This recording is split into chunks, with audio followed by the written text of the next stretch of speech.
All right, family, it's your brother Asad. And I'm Adrian. And we are back again with another quick video. But make sure you comment, like, subscribe, and hit the notifications bell so that you'll be notified when we drop new content on this channel. Secondly, in terms of housekeeping, y'all know I got to give a special shout out to my South African family for all the love you guys have shown this channel, myself, my wife, my family. We greatly appreciate it. All the letters of support, all the letters of recommendation, we definitely support that. I just got 2 of them today. We definitely appreciate that. And all the other people who support this channel, we thank you guys for that. Number 3, in terms of housekeeping, we had a great discussion this past Sunday about criminal justice, and that's up on the channel. So if you guys got to get a chance, check that out. But today we have a special guest with us. Now, we've known this young lady for some time. We actually went to, what they call it? Varsity. University.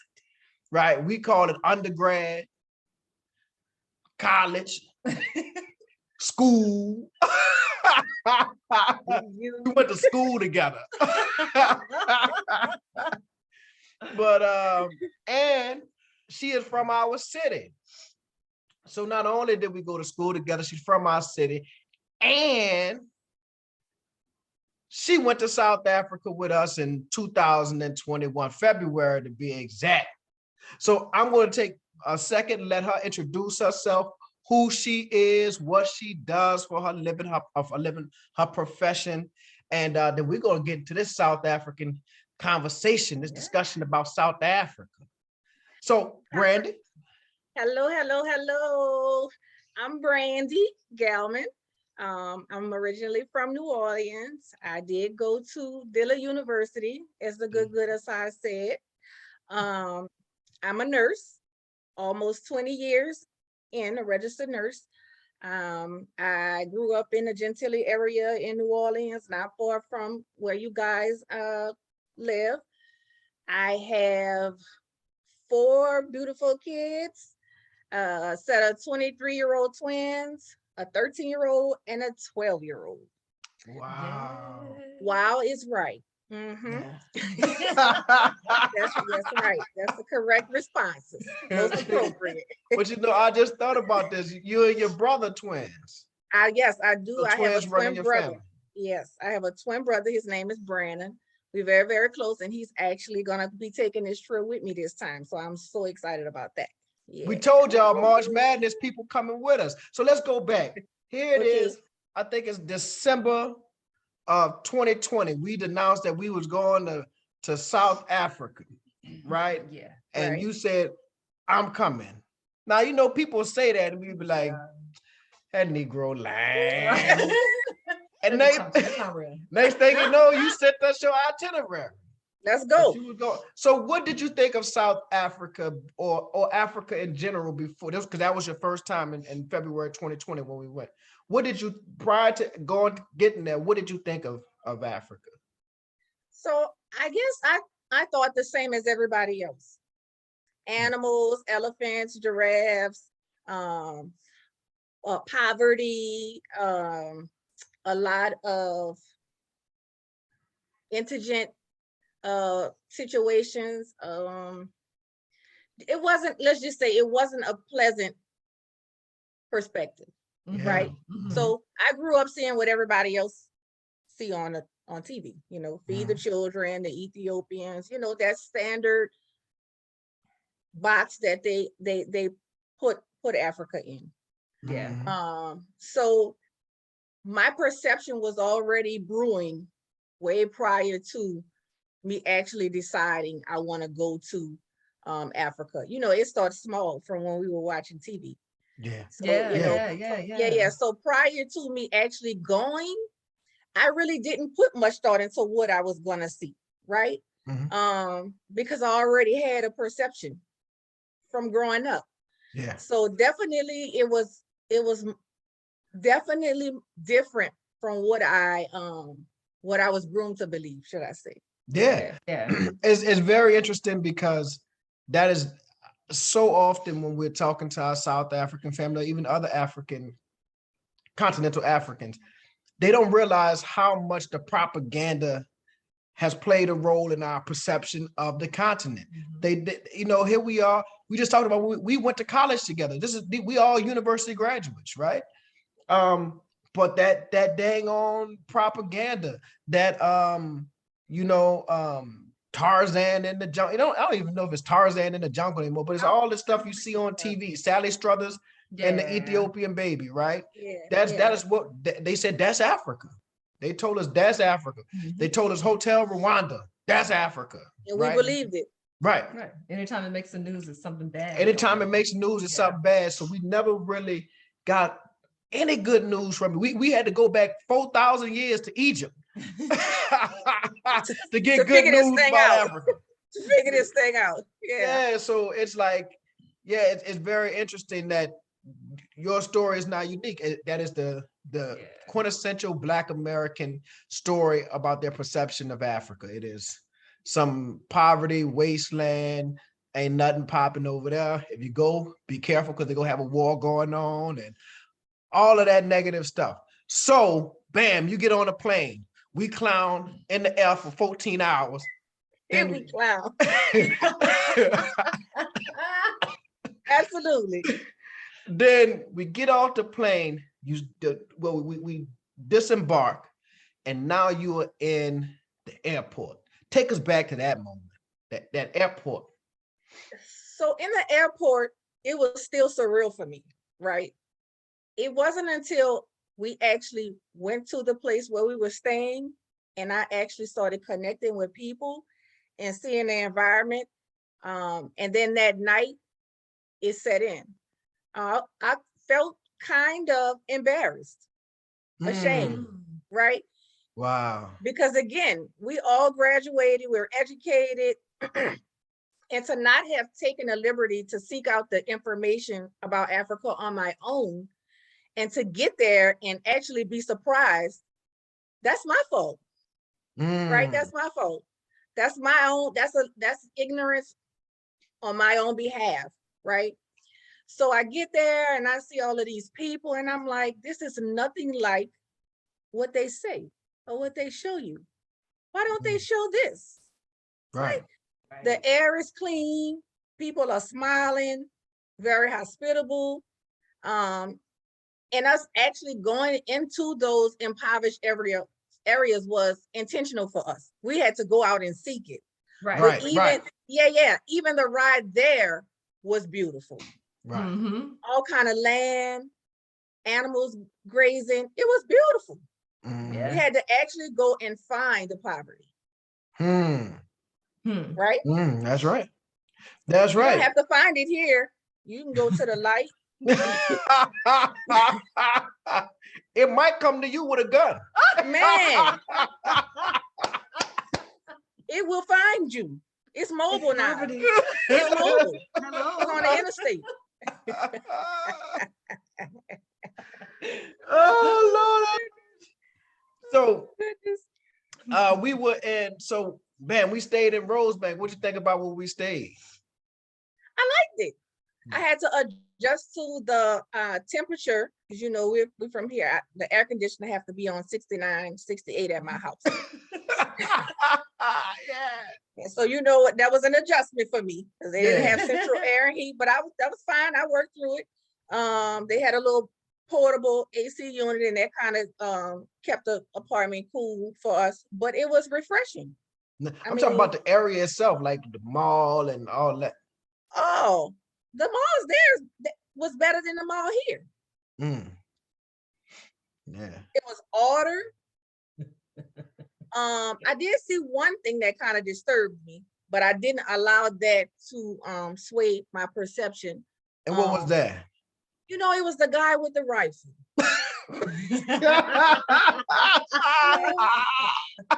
We just sitting having our coffee and look over and he's like, I'm ready, right? But of course he was standing next to the bank and all of the ATM machines. Yeah. It's like there will be no foolishness. You will not be getting hit in your head at this ATM machine. This not the one you want to play with.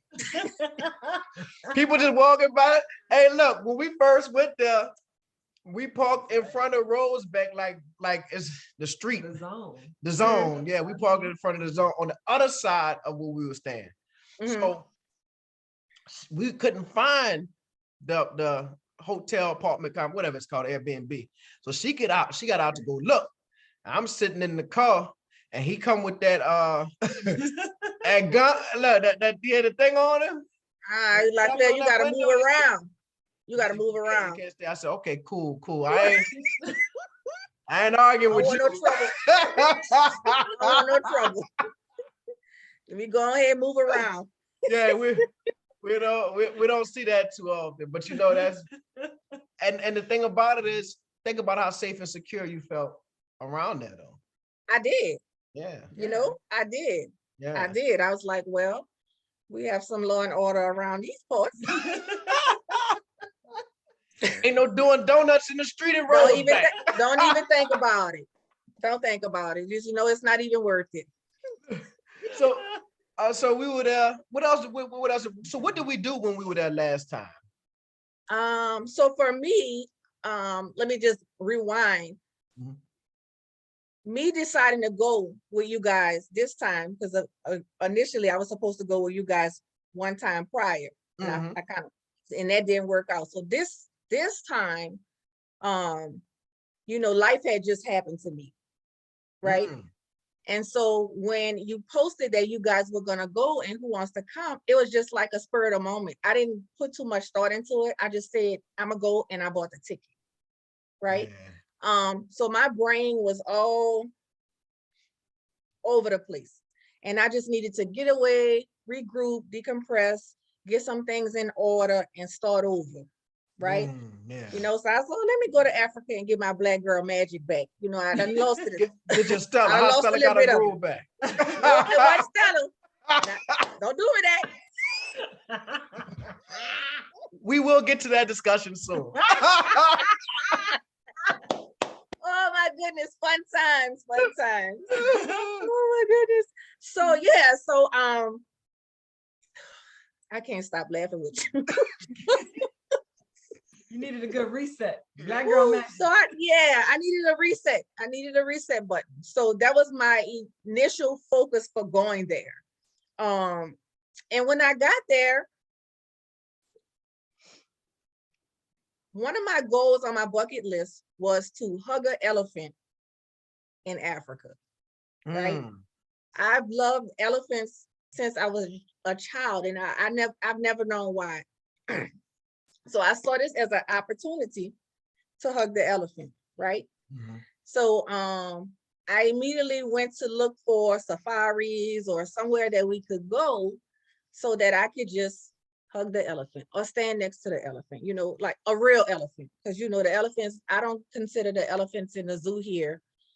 They kind of domesticated, you know. Yeah. So I wanted to really, really get in the element of the elephant, right?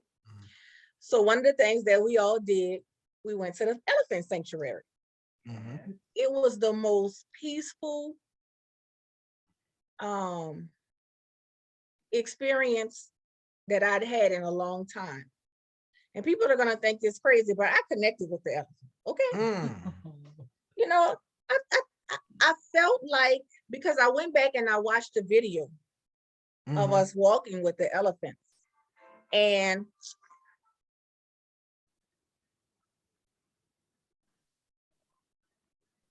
I went back and watched the video of the trail walk that we did with the elephant. And I went back and I watched when I actually hugged the elephant. Adrian, you were standing next to me, and I just was like a kid in a candy store. It just felt so natural to me, right? I wasn't scared. I'm like walking side by side with the elephant. It felt normal. It felt normal. So that was one of the things that actually gave me that push to start over. Start over, do something different, be different. This is your new path, right? Sort of like a symbolism. So when I often go back and look at that walk with me and the elephant. The elephant was like right behind me, to my side. Everybody was walking further along. And I just was walking next to the elephant. So I just felt like, you know what? This is me walking into my new path where I'm supposed to go, Nice. where I'm supposed to go. Right. So that was the highlight of the trip for me. But Right. you know, I gotta jump in here because that's a very symbolic thing, you know. And the elephant can represent the strength that you are taking with you from one dispensation into another, from one realm of your life into another. That is very powerful. Actually, the strength that I lost, that I thought I lost here, Oh, wow. right? Right. Mm, So when I got there, it's like, you got this, Brandy. You know, you have the strength and the wisdom and the intellect of an elephant. Like it's mm, nothing you can't do. So that just put me on a different level. When mm, I came back, everything just looked different to me, right? It was mm. small. Everything was so much smaller to me. Things that mattered Didn't didn't even matter. matter anymore, Yeah. right? Things that were worrying didn't even worry me Mm. anymore. It was like a clean slate, a fresh start. And I actually made a huge power move, right? Right When I after. right after, if you remember. So that was Mm-hmm. just like my my initiation into my new role, my new purpose. I purchased the land, you know, the acres of land. Yeah. So I mean, I came back and I was ready. I Yeah. was ready. Bought the land, new job, everything. So let's go back to South Africa though. Take me back. So let's talk about, so we hung out at News Cafe in Rosebank a few Yes, times. we How do you did. like that experience? I liked it. It was outside. Mm-hmm. One time we went, it was at night, and they Mm-hmm. had a little club, a little mild club scene Yeah. inside. Yeah. I was like, oh, okay, Rosebank, okay, South Africa, we doing club. It was Yeah. like a club, and then it was, you know, multiple restaurants or whatever, but they were pretty Yeah. much closed. It was later in the afternoon, and they Mhm. just had nice music going on. There was no fighting. Right. There was no disorder. Yeah. You know, they got a little excited for a little while and they calmed down. It didn't get rowdy and out of control. Mm-hmm. I, The I waiters were nice. I think we had a little hookah that night too, huh? That was the first time I smoked hookah. Yeah. What? Absolutely. Wait, As wait, I'm what? telling the Asha whole with world. us? She was. Asha was with us Yes, too. Yeah. that's when I found out why Asha means life. Yes, sir. I love That's Asha. I think we all met Asha for the Yeah, we first all time. met Asha that time. Shout out Yeah. to Asha. Yeah, yes. Asha A me beautiful spirit. now. Yeah, I was Yeah. singing it for a long time. Yeah. Hey, you can't help but smile when you say it, Yes. right? You can't Yes. help but Right. smile when you say, all right, let's get to my thing right quick. Go ahead. Take us there. We went to the mall. All right, so we are at Santon City Mall, right? Full of African American people. Well, they're not African American, they're African. Well, well, take that part out. Say that part. Right. Black people, African. Say, but you know, but that's the thing about it. They remind us. They look like us. You can hold a Wearing the conversation latest trends, wearing the latest trend, right? everything. So it's Everything. like you feel like you're just at home, and it's not really Yeah. until you hit an accent that you realize that you're not there. But even when you're talking to South Africans, it's so much in common, so much we share, so much. Like I always say, is I could talk about an episode, not just Mhm. the Cosby Show. I could talk about a specific episode. You remember when they were singing the Ray Charles song, and yeah, Uh-huh. they know it. Yeah, yeah. They Yeah. know it. They grew up on it like we grew up on it. It's so relatable. Right. Yeah, definitely. Definitely. Innately relatable. Yeah. Right? Like it was easy. Like it was enforced. Nothing was, yeah. Conversations, interactions, everything was just easy. So we get to this mall and there are lines of guests. I'm assuming because of COVID, not too many people can go in the stores, right? So you have all the high fashion names, Louis Vuitton, Gucci, and there are lines outside. And we were the ones in the lines, right? Yeah. Right. Here we're not in those lines here, right? I'm not. Definitely not me. Well, sometimes. Yeah. You know, I might be in the online.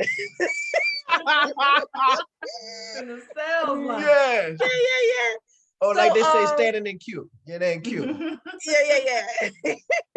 So, and I was just amazed because that was normal. It appeared to be so normal for them. You know, every car that came into the parking garage was something extravagant, right? Yeah. Things that you see here and there down here. But this wasn't hit or miss. This was every car that was coming in the parking lot, right? You know, that's a sign of status here. You have people who really can't afford it. They struggle to get it, right? But it just seemed like it's their baseline. Yeah. You know, this is what we do. This how we do it. They was definitely there. And what I always get surprised, because I said, I don't know if it was a Bentley truck or a Rolls Royce. I don't know the difference. But this was our last trip in December. And I saw it. I said, I gotta see what kind of car this is. I mean, I gotta see who's driving. You know, I'm nosy, I'm black and nosy. So, but it was a brother driving. I'm just like, man, where they getting this money from? Like the other night, not the other night, but one night we were there, and it was, I don't know what kind of car it was, but it was very expensive. You could tell. And it's a brother in the car driving. We riding around. This is at night. I was like, dang, man, what is Negro getting this money from? Man, that's the secret. You know, and I know not all my South Africans are balling like that, but like I don't really think they understand how impressive it is when we go there, especially, see, they think that in the United States, and I've heard this, maybe not all of them now because of the internet and YouTube and stuff have kind of dispelled some of these myths, but many thought that we live, I think it was Sandilli told me, we thought you guys lived like, you know, the Fresh Prince of Bel-Air. And I'm like, Negro, you crazy. And remember the guy that we met when we went out to eat, when we went to the Archie. Yes. Archie, yeah. Yes. Yeah, I remember Archie, we friends on Instagram. Yeah. But he had an interesting perspective. He did have an interesting, he did. And he had been to the US too. So he knew different things, you know, for those who have not gone to the US and all you see on TV is Beyonce, Jay-Z, LeBron James and all that stuff. You think, oh, Black America, and they don't ever show you Uptown, Ninth Ward, right. You know, if they don't show you that, man, I took them, you know, I did a little video while I was riding around the city of New Orleans, man, and people felt sorry for me, man. People said, like, look, we experience poverty too. We have it here too. Yeah, this real poverty. People said, why your house is built out of wood? They built all their houses out of stone. I said, man, boy, you know how much people try to sell a stone house for here? We'll be homeless. Everybody be homeless. Right. No, indeed. So we in the parking lot. Here's my story. So we are in the parking lot. Walking. It's me, Adrian. I'm telling this to my South African family. It's me, Adrian, and Brandy. And Asha. Asha was with us? Yes. Yeah. Asha was with us. So was. Asha was with us. So was. And it was all four of us in a little bitty car. In a little bitty car. Look, while they driving big bodies, we sitting. I'm in the driver's seat trying to drive.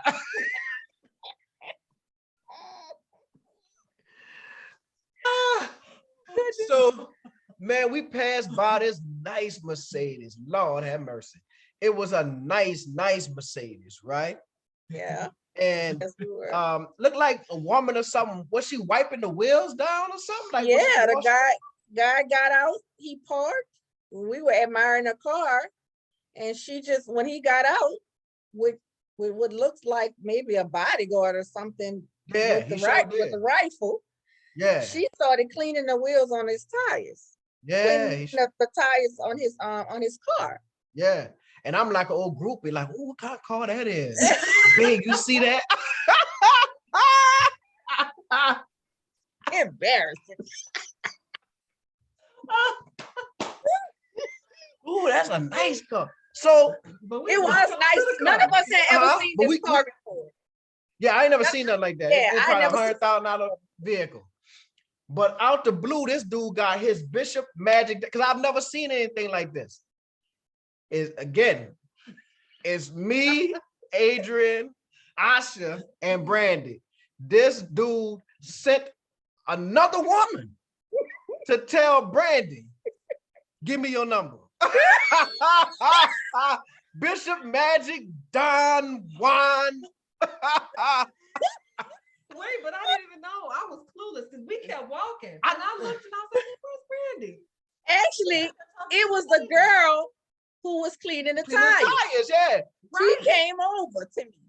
Yeah. And she said the guy that just got out of that car wants your phone number. So I said, okay, tell the guy, does he know that I'm not from here? That I'm from New Orleans, Louisiana. She says, yes, he figured as much, but he still wants your phone number. Nah, if that ain't space age pimping, I ain't never seen nothing like that. He ain't had to even talk to you. The man ain't even, did he even turn around and come back? He just saw my car. Stop playing with me. Because I'm Go like, get that number for me. I'm going in here and shop.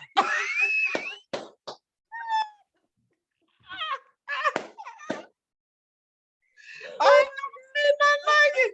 I was really flattered. And I was like, okay, I'm gonna give him my WhatsApp number just for shits and giggles, right? Yeah. Put my American number on there too, just in case. But guess what? What? He called. He did. He did. He called. I call him Prince Hakeem. That's He right. That's the name. Guess Prince Hakeem. Hakeem. Prince Hakeem, boy, I ain't never seen nothing like it. So I ain't gonna get into y'all. No, remember when we were like, did he ask you to go out? Maybe we could go out. Yeah, he said, matter of fact, he did invite us. Didn't he invite us? Yeah. We're like, we should go. Yeah. It was like it's supposed to be a real nice spot. Even when we Googled it, they said, oh, yeah, that's a nice spot. Yeah. Yeah. But I I don't drink or nothing, so ain't no need for me to go to no club. Dang. Dang, but he could have, he could have let me borrow your ride, right? Ride with you. Because remember, we were sitting at the table actually at News Cafe, and he called. That's remember? Right. Yeah. And I had to go off to the side and talk to him because of the reception was bad. You need privacy. When a Negro got a car that expensive, you gotta talk to him in private. You know what I mean? Y'all can't be around. Y'all, everybody go. Move around. Look, throw up that church finger. Have me excused. Oh my goodness. Oh no. All right, we didn't clown. I have you guys know they will never let me live that down. Okay. That was the highlight of the trip. I ain't never seen nothing like it, man. And that would only work in that scenario. Because like if you were in a club and a dude sent another chick to talk to you, you'd be like, man, boy, go ahead. What foolishness is this? Y'all trying to do it. Come over here and talk yourself. My sister, I'm gonna send my sister over. Nah, that ain't how that works. But if we were here, I probably would have ignored him. I wouldn't even. I could never think of a scenario where that would work for me. Like, man, go.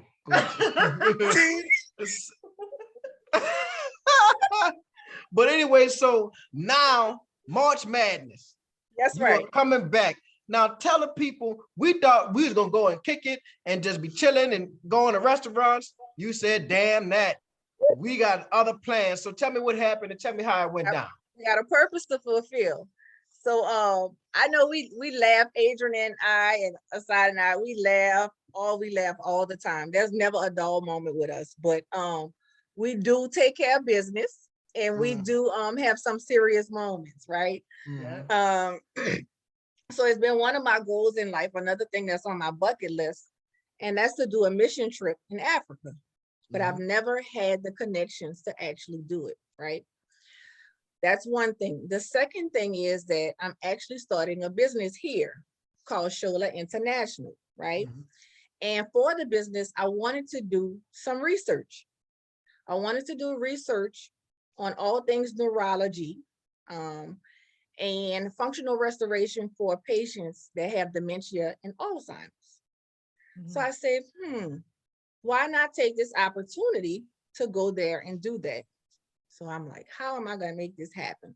I don't know anybody other than Asha, Sandilly, and you two. We don't even My network is growing. You knew Prince Hakeem? Yeah. Goodness. So I said, I just started asking questions. I have a friend who is actually a really, really good mentor to me. That's from another part of Africa. And I say, hey, can I have your ear for a minute? I want to run something by you. This is what I'm trying to do. What do you think the best, what would be the best way for me to tackle this? And he said, hold on, let me ask my friend. So he asked his friend, I guess, a couple of days passed, and then he sends me a message back and say, hey, this is the person you need to contact over at the Steve Biko Hospital.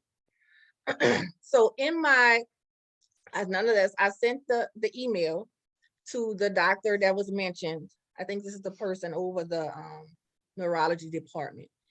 I sent an email just introducing myself. I told him what my intentions were, that I wanted to do some research. Maybe about 2-3 days later, I kind of got discouraged because I never got a return call or return email. So I said, let me do a little more research. Who else can I send this to? So I started Googling, and then the University of Pretoria came up, which is right next to Steve Biko Hospital. And so I reached out to the neurology department there, and like the studies and the research department or whatever. And I just was sending emails. Maybe a couple of days later, I started getting a plethora of emails from different people, right? One particular email from a consultant neurologist at Steve Biko. She said, we would love to have you. We would love to have you. This is the itinerary, and you are welcome to participate in everything that's on the itinerary for that week. Because I told her what week I was coming or what have you. So she's like, you can participate in rounding on the patients. You can come to our meeting where we'll have all the department heads there one day. We even have student tutorials on one day. I mean, like each day she had something planned and invited me to it. She also offered, she said, we would love to have you guys for dinner as well. That sounds like something I'm interested in right there. Yeah. Yeah. So you like to eat. We gonna have some bride. Look, tell her your brother wants some bride. So I mean, nonetheless, when I saw the email and I saw the name, I knew it was from them. I just got immediately, I just was so excited. Because I'm like, how this is what you call an easy button, right? We don't know easy buttons here. So I said, this is what you call an easy button. Because if I would have tried to do that here, and I'm not trying to bash where I come from, it's just another reason to show why I know I need to go somewhere else and do what it is that I'm purposed for, right? Because it's easy. I want to create an easy button for patients and families. So, and they're creating an easy button for me to be able to do that, right? Yeah. So I messaged her back. I said, I'm all aboard for every day. I don't want to commit to any specifics right now because I don't know what the others have planned, but I definitely want to do A, B, C. And I said, once I, get there and get a feel for things, I'm sure I'll participate in more, more activities. And she was like, call me when you land. But see, I don't want to get religious, but ain't it good though? It is. That, because I told you about that elephant. Yeah. And that walking through that path, that new path. And I said, this is going to be my avenue to do what it is that I'm purposed to do. Mhm. Because I always knew what my calling was. I just didn't know where I was called to. I know it's on a bigger scale than what I'm boxed in to do here, right? Mhm. I know it's supposed to be on a larger magnitude, right? So here in New Orleans, well, I'm living in Hammond now. I moved from New Orleans, but I still work that realm. Mhm. Nothing is easy. Right. That's true. I mean, just to pick up the phone call and make a doctor's appointment. Had I not been on the other side to see how that works, you can't understand it. You know, just a regular doctor's appointment. Mhm. Hi, you've reached this office, so and so. Hi. If you need a same day appointment, let us know. Okay, I'm not feeling well. I need a same day appointment. But I can't get a same day appointment. Yeah. Right? Or I just need an appointment for, I don't know, next week. But I have Medicaid. We're not taking any Medicaid patients right now. Mm. We can put you on a waiting list. Yeah. Right? You know, to have to tell a patient that, or a person that's in pain, because I come from the neurology, you know, all things neurosurgery, neurology, or what have you. Those people are in pain. Yeah. You know, their backs, you know, the headaches, or whatever, whether it be a movement disorder, seizures, you fell and hurt your back, you know. Why not create an easy button? Yeah. And just so many layers of red tape in the healthcare system here that is very discouraging. Yeah. Right? Yeah. Very, very discouraging. And you know what's strange is this is like when we discuss this, discuss the United States with our South African family, America has done such a great job of propagandizing, Absolutely, and branding itself that they would never imagine the type of hurdles that. And see, if you don't have insurance, it's a wrap for you.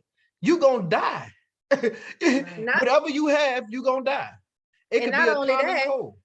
Here, you can have insurance, right? But if you don't know nobody, on the right. other side of that phone or in that department, wow, you months before you can get an appointment. Months before you can get an appointment, right?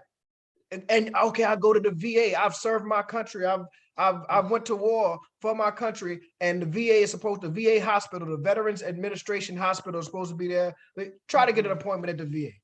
Not gonna happen. But here's my thing. Now compare that to getting a COVID test in South Africa. Oh man. You know, it's interesting that you say that, because when I came back and they started this with the new variant, and it came from Africa, and I'm thinking to myself, you guys have no idea. I'd rather be there when COVID hits than here. Them people were on point. You know, here you put systems in place. You might get a good 3 or 4 days out of it. Then you don't have to worry about wearing the mask when you go in the store, right? You don't have to worry about putting gloves on. You don't have to worry about hand sanitizer. You don't have to worry about social distancing out there, or you gonna social distance. Right? You're gonna put this hand sanitizer on, even if it means by the end of the day your skin peeling off. Right? But I can appreciate that.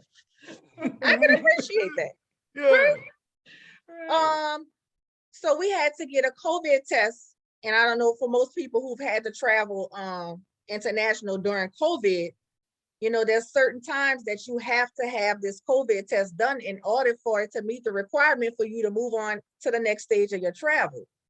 So for us, we actually happened to be right around the corner, walking distance from a place that did the COVID test. Right. System was superb. No flaws. Process was A, B, C, D, right? Fill out the paper, make your payment, go sit over there in the chair, get your test, here go your receipt. Your results gonna come to your email. No, it's an app. It's an app you have to download. Download this app. And we were so worried because we were thinking we weren't gonna get the results back in time enough. Man, it came early. Yeah. Yeah. It We came was- early. Same day. Same Yeah. day. We were Same day. out eating and everybody got an email at the same time. Or an email came to let us know to check the app.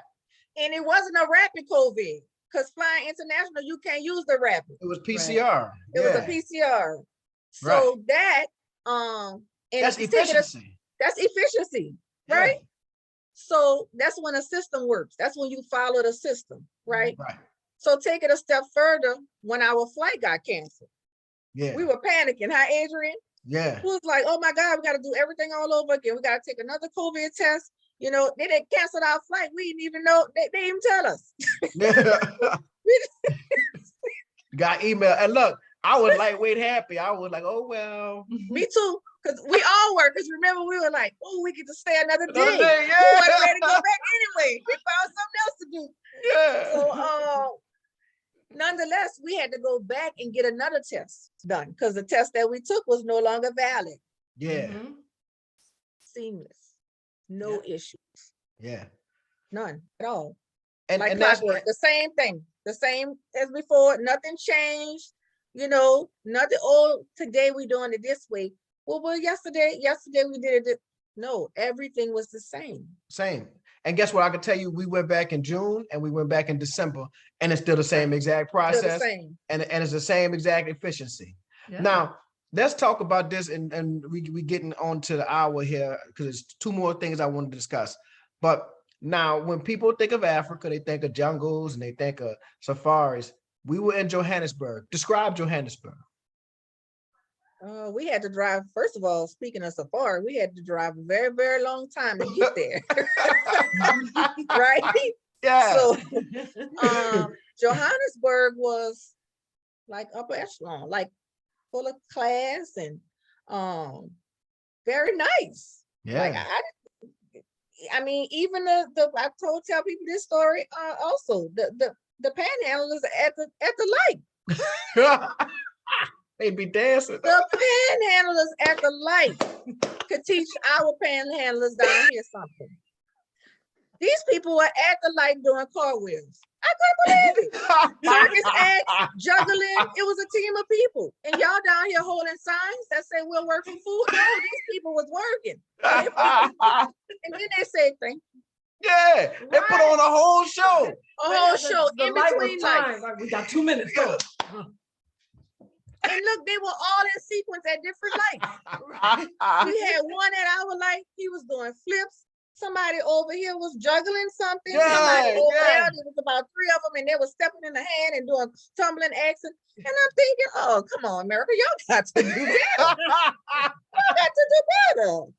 We got to round about panhandlers and have a meeting. Y'all not doing what y'all supposed to do. Y'all come on a trip Y'all with us and see how lazy. this thing is done. These people really out here working for food at the night. Yeah, Working. and they're getting it. The closest we have to that is the brothers in the French Quarter who used to tap dance, and you know, to get a little money. But they don't even do that no more. I don't think. I wanted to give him my money. Yeah, Right. He Yeah. earned it. yeah. You really did. And the thing about it is, because we live in we live in a society now where everything is on the card, so you don't never carry cash. I don't never have cash. So it was just like, I felt so bad when they go through all that, and especially if you're the first person at the light, Right. and you see right the there. whole show, because I don't stop watching. I'm like, man, look, this boy just you want to be, you can't not watch. You gotta watch. He's doing it just for you. So I started paying attention to like the South African drivers. They don't look. They just be That's your, on the look, phone or they something. do. We were amazed. We were amazed, right? Asides like, Brandy, you getting this on film? And I'm looking around, and nobody is looking. They're Right. intentionally not looking. Yeah, they looking straight The way- ahead. The way we do panhandlers down here, Yeah. but it's nothing to really look at, you know, other than a sign. Well, they done got it out fancy. They might have a Christmas tree next to them or something like that, you know. But I'm thinking, come on, guys, y'all got to step up y'all game. Man. So So I guess it'll be my final question. I'm sorry, you got any questions, Adrian Warren? I was gonna ask, since you're a nurse, about the COVID, what she thought about the COVID measures, but she already touched on She that. touched on that, man.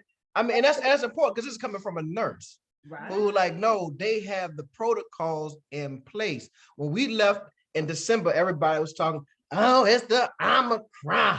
Be careful. Be careful, they got the Omicron. You go to South Africa, that's what I'm like, man, them people, first of all, it's already here. Right. It's already here. And then look, real facts, big facts. In 2 weeks, these people are about to have the biggest party in the country in this little city, where everybody about to be standing like this next to each other, coughing, sneezing. The weather done changed about 4 times. We about to have another what you call it, surge? Surge. Yeah. And the surge gonna be hitting right when we leave, and that's good. The very same event that they said actually initiated it here. Right. They're Mardi about to Gras. have it again. Yep. So and look, with that being said, from now until we leave, because we don't want to get a COVID test where it say we positive, because we got to have a negative COVID test. So that means everybody, and let your brother know, we gonna just be, you got to have your mask on, be extra careful, because you get there on March 11th and I'm gonna be devastated. yeah. So Man. Oh, I'm gonna be devastated. I'm you thinking gonna I'm let me gonna on keep this? You gonna let me on this plane? my Don't. I might keep my children home from school just so I they'll don't be even in want and to out. come back. Yeah. So why go back? So that's the final question. We go. So why go back? You've been there one time. Some people say, well, that's a trip of a lifetime. You've been to South Africa. You can scratch it off your bucket list. Why go back? Why go back? Because I know where my purpose is supposed to land. Where it's supposed to originate. Whether it be that I go there and decide to ultimately move there, because that option is on the table, or whether I go there and bring back what I've learned, right? And just go intermittently throughout the year. But it will forever be a part of my life now, right? And you guys are much further in a journey and on a different course than I am right now as far as South Africa. So I'm just kind of like starting out and getting a feel and finding my way as far as what I need to do there. So these things are just coming to my mind like effortlessly, right? Just like, oh, do this, oh, do that. So I had somebody, a patient, as a matter of fact, she was one of my patients in neurology. This was maybe about 7 to 8 years ago. And we still communicate. And I told her, I said, I'm actually going to South Africa. And I told her about the business or what have you, because I actually rented a small office space from her when I initially tried to do the business. And it was a complete, utter failure, right? I just failed fast and I let it go, right? And so she told me today, when I told her that I revamped it and it's now Shola International, she said, it's God's time. She said, he told me to tell you, it's your time right now. This is your path. This is when it's time for you to do what it is that he has for you to do. So that just validated my trip. I said, let me go start putting my clothes in this doggone suitcase. It's time. I said, I don't even know what. When we left in February, we can't hear. Go ahead. No, I was saying, when you left in February, did you know you were coming back at that time, or not really? I didn't know. I knew I wanted to come back, but I didn't know what that would look like, right? It took me some time for things to fall in place and for certain things to happen, so that it had to happen strategically, just the way they happened, for me to be able to go back now, right? And already planning in my head, whatever it is that he has for me to do there, I'm gonna come back in 3 months and do it again. Yeah. And I don't even know what it is. But this is just when you have the ability to see, and I say this all the time, the ability to see the end before you even see the beginning. That's what the Bible called walking by faith. I don't want to get all religious, but that's exactly what it is. It's a great pericope that I heard from Tyler Perry, our New Orleans brother. And he talked about, at night he would get up and he couldn't, he didn't want to turn on the light, so he would use the cell phone light, and the cell phone light only illuminated just enough for him to see the next step. It didn't illuminate That's the right. whole room, That's just right. enough for him to see the next step. And he had to keep walking by faith to know that this light gonna give him enough so he can see. And that's kind of what we are. Yeah. Each time we come up against something that seems like a robot, we keep stepping, and then another that whatever we thought was a roadblock turn into an opportunity. Right. Absolutely. Right? It turns into an Absolutely. opportunity, and it confirms to us, oh, you're on the right path. You are on the right, and it'd be crazy stuff, man. We came back from South Africa, and the following week we were sitting at Zia's restaurant, right? And we were sitting down eating, me, the wife, and the boys. And the waiter, you know, he served us. He didn't really have much to say to us at first. Then he looked at us. He said, "Are y'all African?" And I And let said, me "Yeah, guess, bro, I'm 'cause I know South you. African." You said yes. You said yes. Claiming them people already with 1% of blood DNA Hold on. test. Watch this. He said, I thought so. I said, no, bro, I'm really from here. You know, I told him the truth. But he was from Gabon. Where he was from? He was Either from that or the Gambia. I can't remember which one. he was from like the continent, right? Now, first of all, we don't run into too many continental Africans in New Orleans. You don't, unless you, Right. as at Dillard or whatever have you, you don't run into them just in the street. So for us to run into one, and that in a way, and I forgot how our conversation went, but when we finished that conversation, I told her, I said, that was a message. You know what I'm saying? To remind us, you know, You have a mission. you had a mission. You got a mission. It was like, here's that validation that you need. Here, you know, it may not come in the form of whatever you want. This random waiter is telling us that Africa's where we belong. Yeah. Let me tell you, God is always in the details, right? Always in the details. And so even in the good details and the bad details, right? So coming from the first trip, I've learned that even when something bad happens, I redirect my thoughts to say, what's the silver lining, right? Yeah. I may not be able to see the silver lining right now, but it's coming. And it always prevails itself, right? Might be a couple of months down the road, might be the next day, but the silver lining always prevails itself, and it always makes sense. So my reason for going back this time is because I just feel like and I'm not super duper religious, right? I believe in a higher being. I'm spiritual, so on and so forth. But I do that God doesn't want your stuff, right? He doesn't want your stuff. He wants your heart. He wants you to find your mission. And I feel like I have. I'm sorry, guys, my eye is irritating me. Find your mission, right? And then pursue your purpose. And I feel like that's what I've done. I don't even know what the next step is. I don't even care what the next step is because I'm here for it, right? Yeah. Whatever that might be. Whatever that might be. So I'm excited. Like, I'm excited. Listen, I'm excited. I'd tell you, I'd say this: when we get off the plane and when we were getting off the plane and we landed really in London, we got off the plane in London.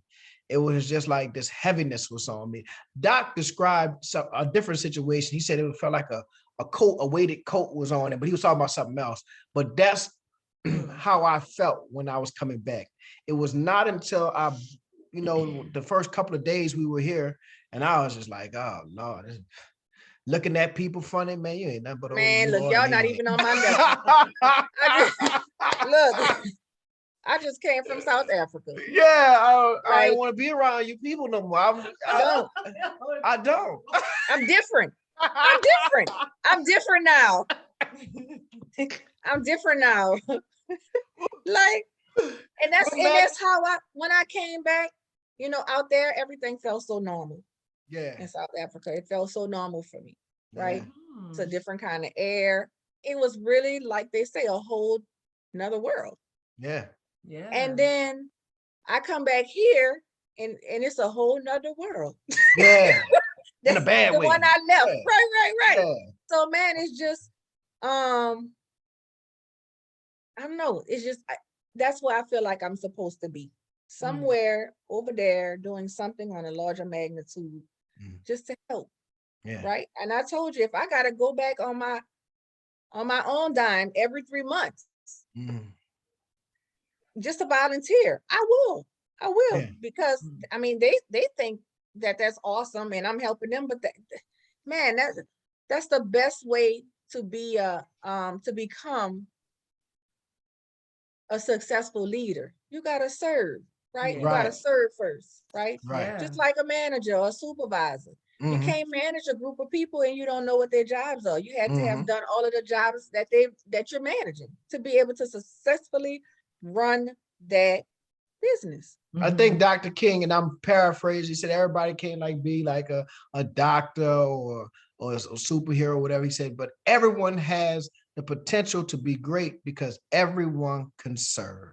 Absolutely. Everyone can serve. Absolutely. And I think we'll end it right there. It's been a good hour. Yeah.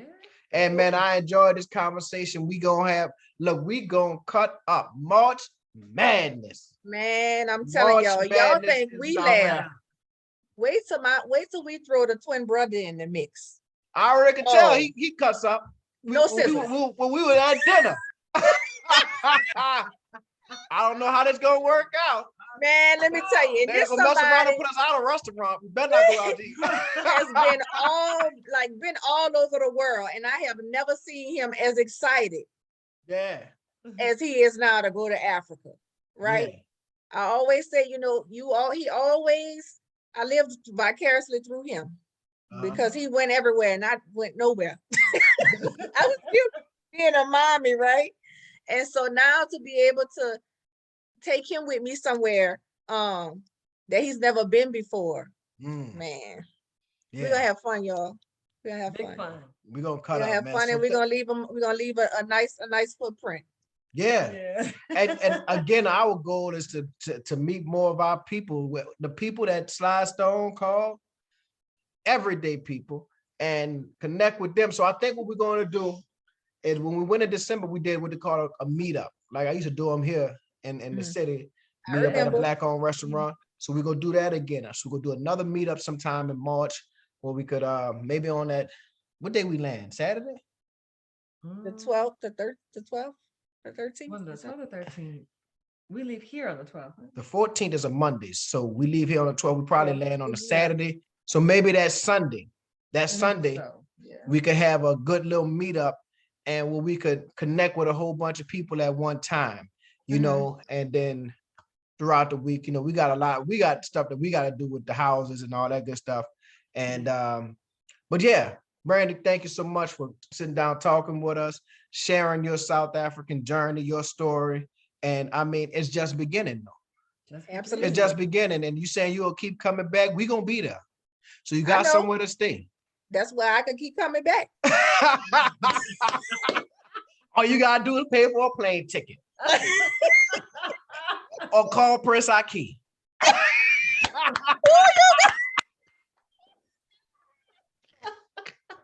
Akeem got you. Akeem the Dream.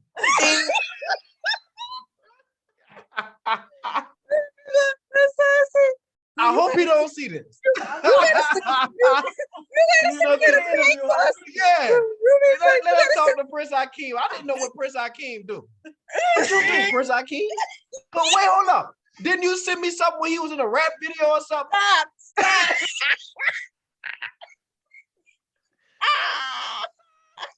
It was like on a private plane, man. What? Prince Akeem might be selling dope. That's the only people I know who got money like that in New Orleans. It's dope dealers. Baby,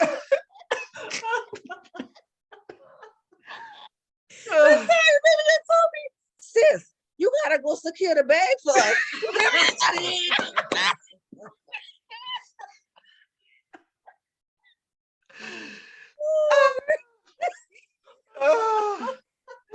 Man. I'm telling you, this is stuff you can't make up. This is gonna be some things. We're gonna do some things that you just will never forget. Yeah. Never forget. Isn't life amazing?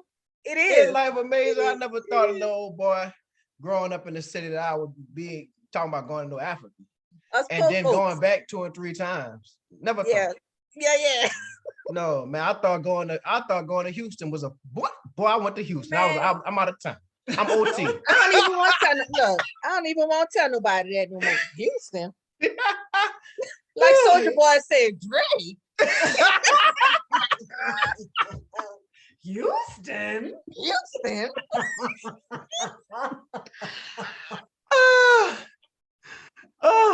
That's disrespectful. That's sad.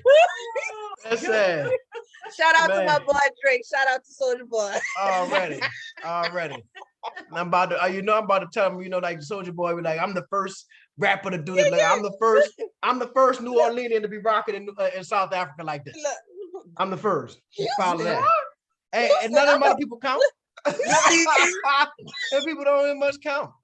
I'm gonna be I'm gonna be the first RN to infiltrate the Steve Biko Hospital from New Orleans. Yeah.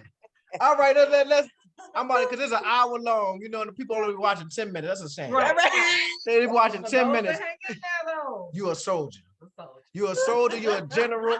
Hold up. A doc say there's only one general. So like it's Dr. General. Everybody else soldiers, captains, colonels. I'll be a soldier. I'm okay with that. I know how to march in place. Yeah. Let me end this record. Oh Lord, have I been recording? Oh yeah, okay. Yeah, I've been recording. Y'all